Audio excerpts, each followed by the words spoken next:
ভাইপো ত্রাণ চুরি করেছে বলে আজকে নতুন কমপ্লেন রেজিস্টার হয়েছে, আর অন্যদিকে ভাইপোকে আজকে 6 ঘন্টা জিজ্ঞাসাবাদ চলছে। কিন্তু আমার প্রশ্ন হচ্ছে, প্রথম অগ্নিবাণ গ্রেফতার করলে তবেই কি আসল সত্য বেরোবে? কারণ ভাইপো উত্তর দিচ্ছে না যে রিজলিউশন বইটা কোথায় রাখা আছে।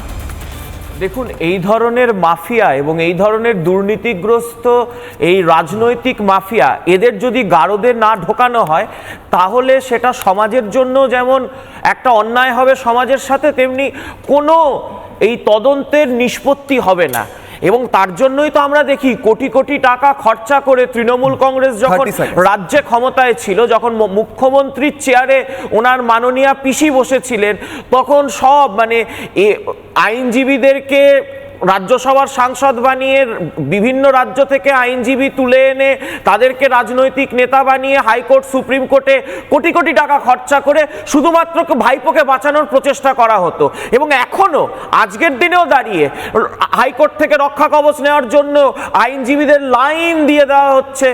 এবং এই যে দুর্নীতিগ্রস্ত মাফিয়া ভাইপো, এর যে গারদে যাওয়া উচিত, এ তো আজকে ওনার যিনি প্রাক্তন আইনজীবী ছিলেন কল্যাণ ব্যানার্জিও বলছেন।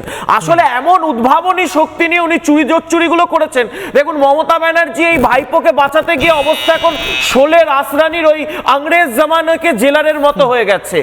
আধে লোক ডাইনে তারফ, আধে লোক বায়ে তরফ করতে গিয়ে সাংসদরা চলে গেছে কাকুলি ঘোষ দস্তিদারের পেছনে, বিধায়করা চলে গেছে ঋতব্রতর পেছনে, মমতা ব্যানার্জির পেছনে কে রয়ে গেছে?